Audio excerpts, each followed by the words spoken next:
2nd, the second day of the year 2024, and welcome to another edition of Tuesdays with Thom.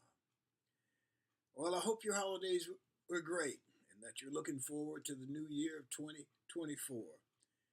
The new year is already moving fast. I've got to travel this week, go up to Auburn University to help them commemorate their 60th year of integration this week with a recognition of Dr. Harold Franklin, who bravely walked across campus on January 4th, 1964, and began the integration process at Auburn University. Now, that somewhat small and private commemoration will be held at the campus library. Next week, a very public program will be held at the library on January 9th. Excuse me, I got a little bit of hiccups going here. And yours truly has been asked to speak as a part of that program, and that's an honor that I certainly look forward to. Our show today is a recap of 2023. Sean and Emily have picked out their favorite scenes from last year for today's show. I hope you enjoy it, and I hope I get over these hiccups soon. Good morning, Thom. How are you today? Oh, I am doing fine. How about you? Doing good. Not so much a morning person, but I'll get up for you. Well, thank you. We appreciate it. So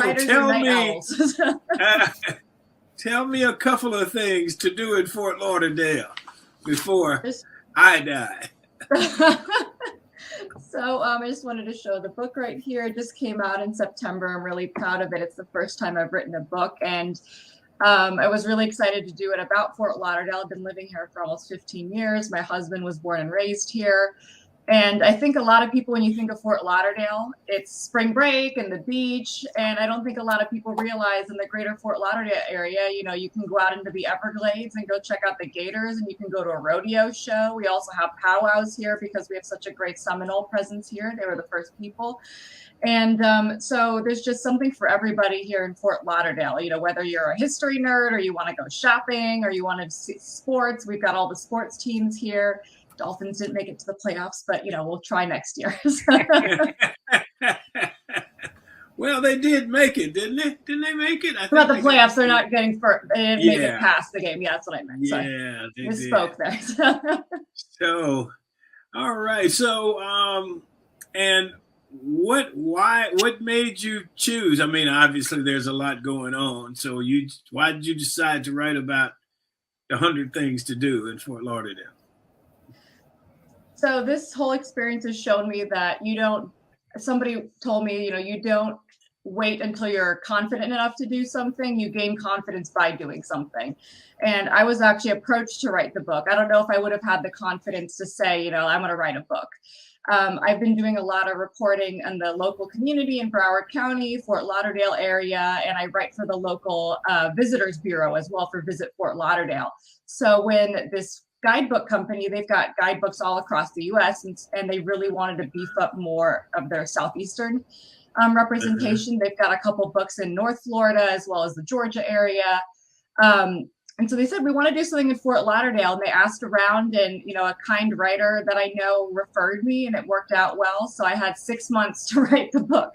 So that's how that came out together. And like I was saying, now I feel like I have a little bit more confidence in, you know, what my abilities are and stepping outside of just journalism. So that's how that all came about. They actually referred me, but it was through my work that I've done here locally. Let's get them on here. Good morning, you guys. Good morning. Good morning. How you doing? Good morning. Good morning and welcome. So give us a little backstory on your marriages there, on your love life there. Let's start with Pam. How about that? That is so hilarious. Jump right on in there, Thom. Throw me in there. All right. Well, I think love has come to mean a lot of different things over these past 37 or 38 years. And I'm glad to have been when Robert asked me to marry him, he said, I promise you it's going to be an adventure. And I throw that back at him all the time. So he did ask you. You didn't ask him, huh? No. I figured you just told him. No, it was a great thing. We had lunch that day, and I was so scared that I didn't ask her at the lunch. We had this nice lunch, and as we're walking out in the parking lot, then I stopped and asked her. I finally got my nerve up. Did you get on one knee? No, he leaned on the hood. Okay. Barbara and Thom. Oh, I get to tell this story. I can't trust him.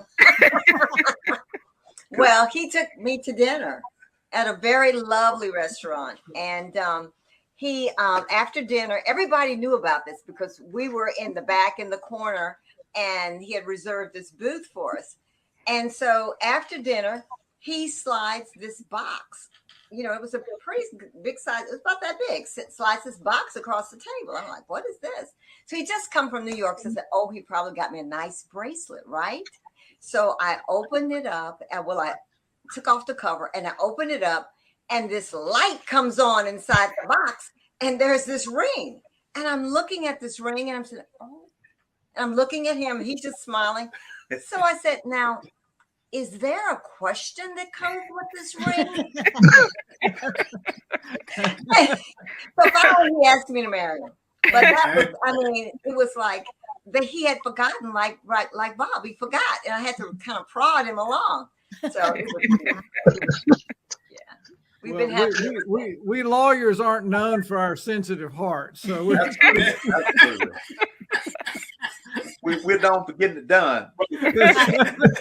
Robert never says more than he's exactly supposed to. There you go. There you go. That way you stay out of trouble. We have a saying here that it's not necessary. You know, so if it's not necessary, you might not get said or done. I hear you. I understand. So, Thom, what you're saying, in other words, is that Barbara should have just said "I do" when she opened the box, right? no. That's where I see it. Well, we got some photos of some of your food, your displays, and then we'll come back and ask some questions. Sean, can we put a few of those photos up, please? Well, I think that's you and you. Oh, yeah. Can you tell us what that is? A geode watermelon cake, Okay. geometrical fruit platter. That was me at my first event at Sneaky Tiki. Oh, that's a salmon roast. That's the one that got the most views. Okay. Skirt steak with chimichurri. That's me at the ABWA in Fort Walton. I was doing a board for them. Shrimp pasta. That looks good. Me and my husband doing our first event, and that was for Mission Wonder Woman Foundation. And yeah, oh, that's how I started. I started something called Love Through Food. I want to talk about that too, but Okay. yeah. Okay. The ceviche cups and stuff. That's the finished product for the Mission Wonder Woman. Yep. You do all this yourself? Yeah, my husband was with me that day, so he helped me. Wow. Yeah, like unload and stuff like that. Okay. Yeah. Oh, wow. That's very interesting. So, you go ahead and talk about it a little bit, and I'll get Barbara and Michael to ask you some questions here. Yeah. So I think I was still pregnant with my daughter, Olivia. I was a stay-at-home mom for a while, and it was like kind of driving me crazy because I like working. And I told my husband, I was like, you know what, let me just start something real quick. And so I did a pay it forward meal thing where I sold like birria tacos and aguas frescas, desserts. And I had like hundreds of people show up to my garage. And like car by car by car by car picking up their orders, and they would pay for the next family, and they would pay for the next one, and so on and so forth. And there was a point where I did have to charge like $20-$30 for like a family pack or something like that, like just to keep it going. But I think the only reason I stopped was because one, I was gonna have a baby, and then two, I started seeing my clients go to other restaurants that were already established, picking up on the trend of birria tacos. And I started putting myself down. And I was like, oh my gosh, and then that's where my whole mentality changed after that. Like, there's room for everyone to grow. There's room for everyone to succeed. Like, I shouldn't feel like this, Like, I was proud of what I did, and it was really fun. So I shouldn't feel that way. Good morning, Mr. Studdard. How are you? I am well. Good morning. Good morning. I'm alive. I am alive. Good morning. Good morning. Let's get your mom on. Good morning, Mrs. Studdard. Good morning. Good morning. All right. Thank you, Good guys. morning. Thank you guys for being with us this morning. So, Mr. Gossam, before we get started. Yes, sir. You probably don't remember this.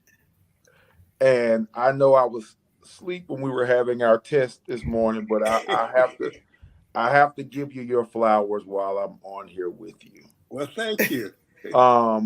When I was in 8th grade at Smith Middle School, my 6th grade English teacher, I think, probably invited you to our school to speak to us.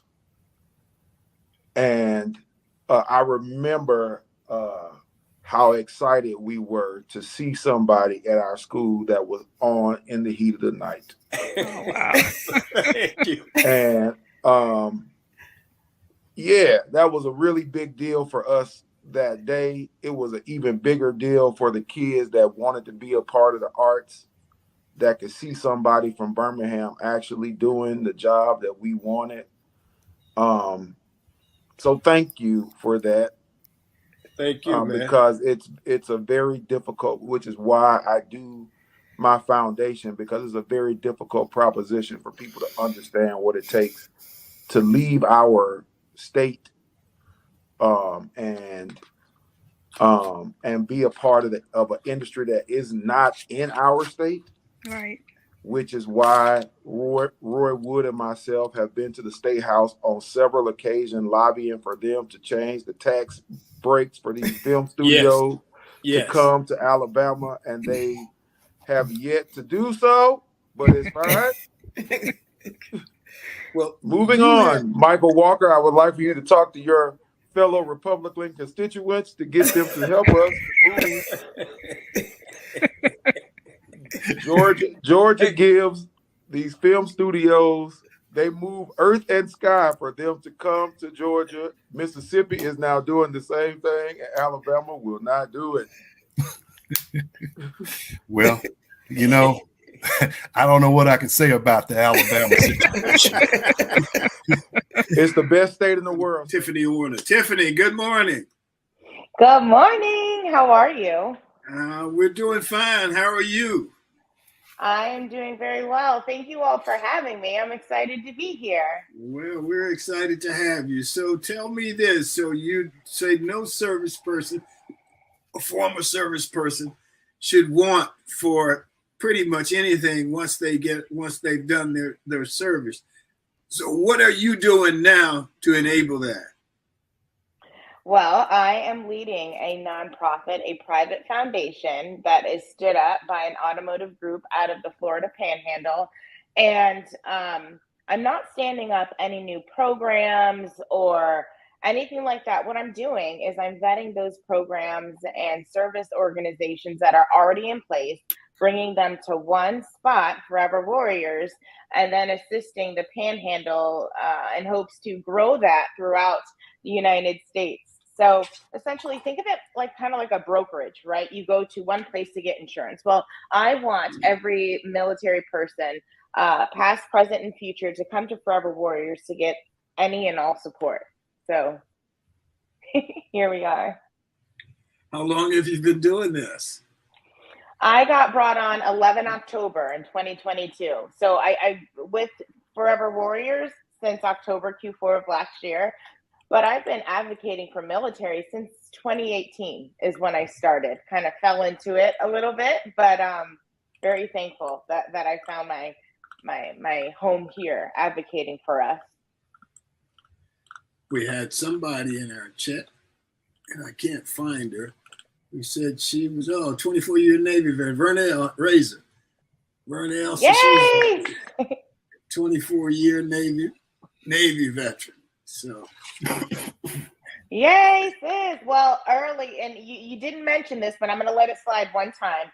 12 June is Female Veterans Day. So I'm going to wish her a happy Female Veterans Day because back in 1948, President Truman said, guess who can serve? We can. So June 12th is Female Veterans Day. So happy early Females Veterans Day, sis. I appreciate you and your commitment to our country. Phoenix City's Harvey Glance is the community's GOAT, the greatest of all time. When it comes to ranking any of the athletes it has had participate in any sport from Phoenix City. And let's welcome the GOAT, Mr. Harvey Glance. Harvey, how are you, man? I'm doing fine, Thomas. How are you, buddy? Doing well. you like the GOAT, huh? Oh, man. That's a compliment. Hey, what's the title, babe? What a title. Of all time. I like that. It says the greatest of all time when it comes to ranking any of the athletes it has had participate in any sport. Well, I'll tell you what, that's a great honor, especially with the reputation when I was growing up for my little city of Phoenix City, which was once known as Sin City, USA. To turn that title around from being Sin City, USA to the greatest of all time, coming out of that little city, that's a great honor. It is. It's quite an honor, man. That's why I wanted to read it, you know. Well, thank you. I did not know that. Yeah. You are the greatest of all. You've eclipsed Muhammad Ali as far as Phoenix City goes. That's something, man. He started it. I want to ask you about the Olympics in 1980 when you guys didn't get to go because of the boycott. How do you feel about that now? Oh man, I tell you, I've always had mixed emotions about that 80 decision because on one hand, the government knows better when it comes to safety around the world because they got the intelligence and all the necessary tools to understand what's going on and that atmosphere. So from that perspective, I think that they were looking out for all Americans. But from a athlete perspective, you know, it left a whole lot of bitterness there because, you know, you trained 4 years for that moment. And it was especially special for me because in 1976, I was very, very young and inexperienced, but still managed to have placed fourth in the 100 meters. But I felt like my maturity and lack of my maturity in 1976 cost me. But I gained 4 more years of experience, and I felt like in 1980 I was really ready. I was #1 in the world at what I did, and I was able to handle the atmosphere, the crowd, the publicity, and everything else that goes with it much better. I was much more poised and experienced. So I think the inexperience in 1976 cost me an Olympic gold medal. But in 1980, I was really, really prepared and ready to go for it. So I think I lost 2 gold medals in 1980 that should have been around my neck. Yeah. So, Tammy, we look forward to talking to you. Good morning, Tammy. Good morning. How you doing? I'm doing great. Thanks. Well, you have been in the travel and tourism industry since 1988. What led you to it? Well, I was actually in the Air Force, and I wanted to think of something that I wanted to do when I retired.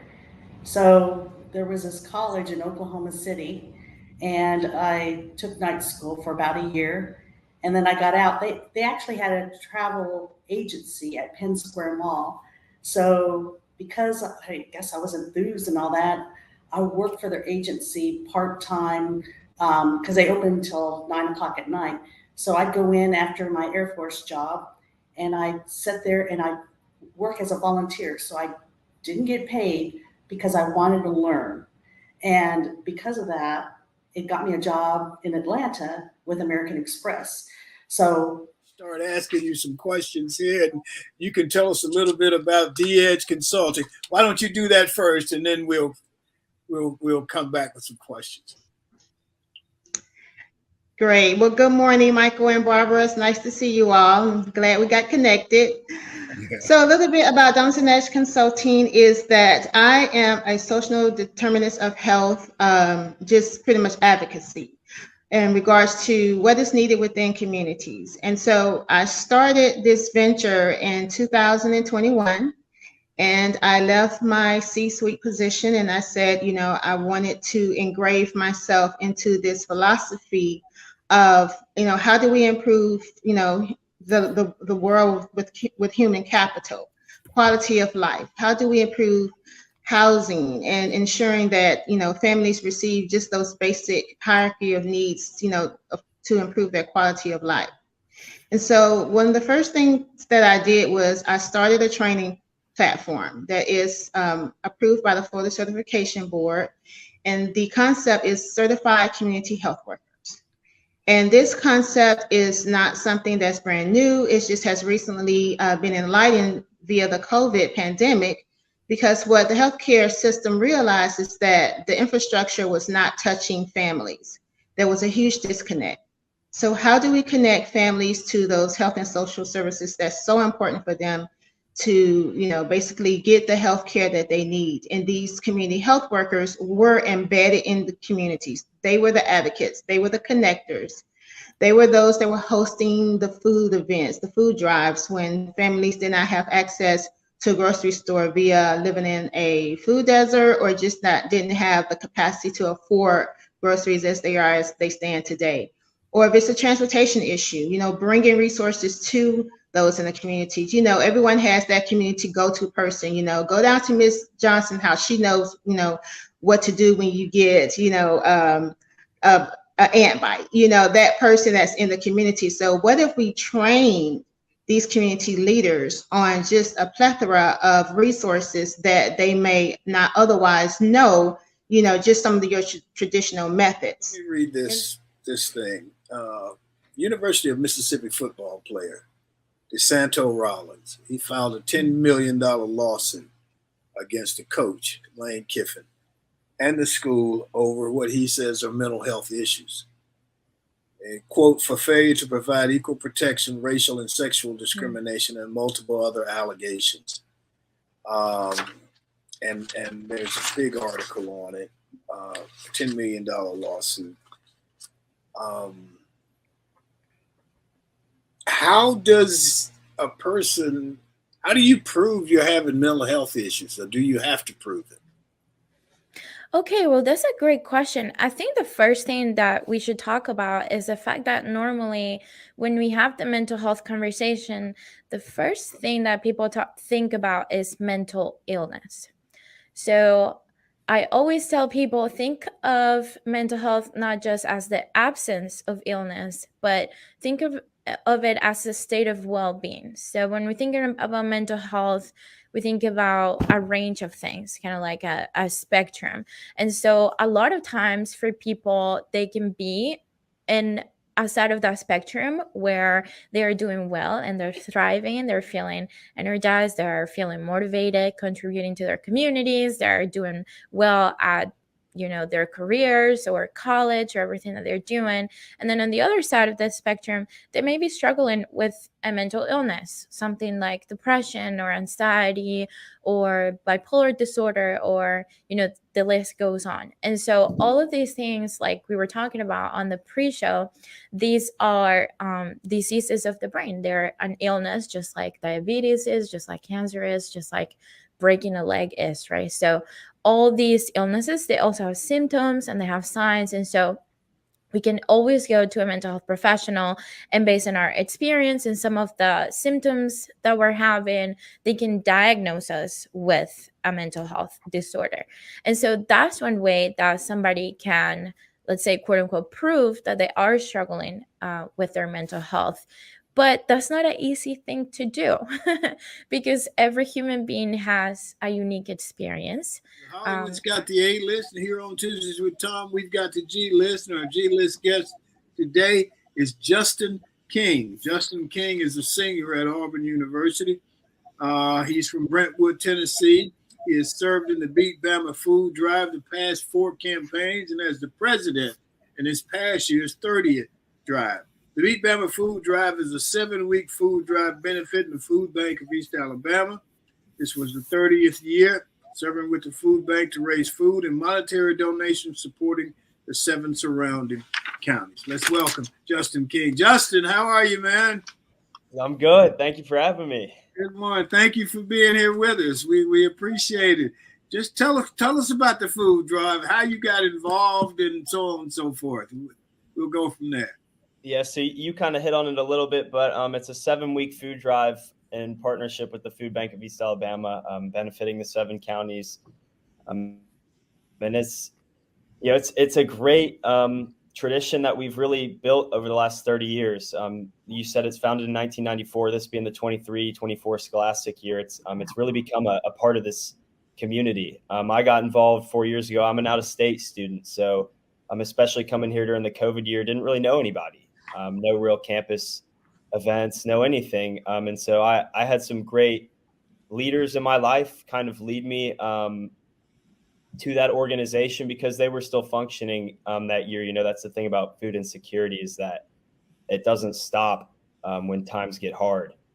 And so thankfully, they continued, and it is a student-led organization. That's what's been so great about it is pretty much everything that goes into it is student crafted. And so I started that year as a committee member.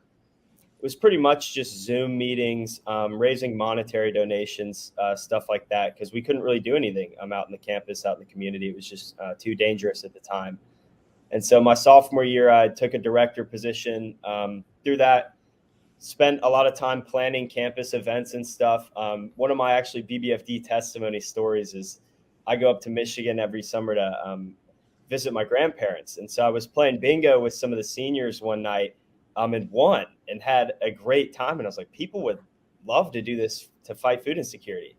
And so we came back and planned an event and had a Bo Jackson football. That was the grand prize. And people are sitting there with 10 cards in front of them playing. I'm like, this is what really it's all about. It's just an idea that kind of morphs into an event. And then all of a sudden you're helping people.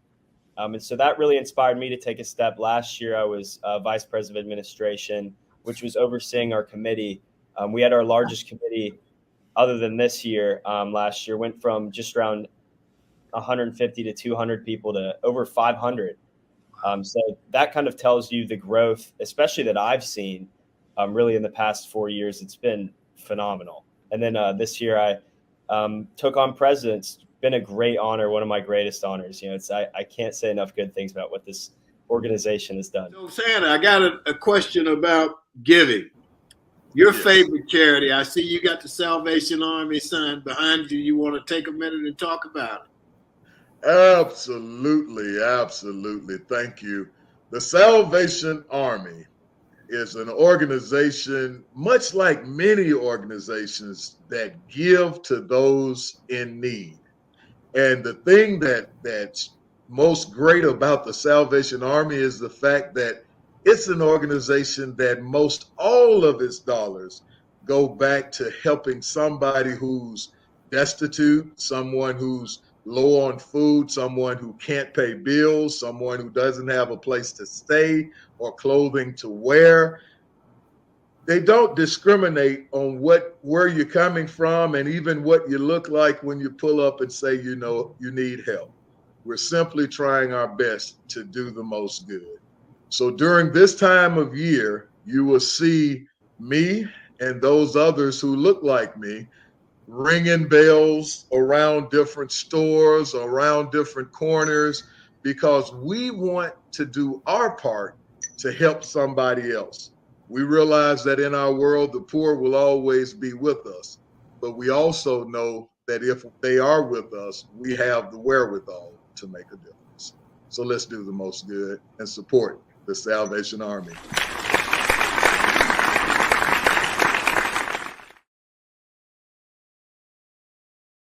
Comments for today, or as I see it. I always like to look backward and say thanks to those who have been a part of any success I've had in my journey over the years. And as we venture into 2024, I want to say thanks to my mom and dad who are no longer with us. They made our lives a lot easier than it would have been without them by our side. So thanks to Doc and Kat, their nicknames. If not for them, I probably wouldn't be sitting here talking with you today. Thanks to my many mentors and friends over the years who have guided me in my quest to run my own business, whether it was running Best Girl Inc., pursuing acting, writing, or running C&G Laundry and dry cleaning, one of my first entrepreneurial ventures with my good friend Manuel Cheney. Mentors and advisors as I've moved into corporate matter and into my own businesses include Dr. John Nixon, Lou Willie, Mike Warren, Chris McNair, John Rigrish, and my partner, friend, and lover, Joyce Gilly Gossam. I always say I was put here to make a positive difference, and I hope that I am succeeding in doing that. In closing, let me give a shout out to my good friend, Carl Wiggins. I hope everything is working out for you in Houston, brother. And that's how I see it on this January 2nd, 2024. We want to thank the audience. We appreciate you. We want to thank our sponsor, Best Girl Inc. Thanks again to the TWT team, Barbara, Sean, Emily, and Michael and Joyce. That's it for this January 2nd.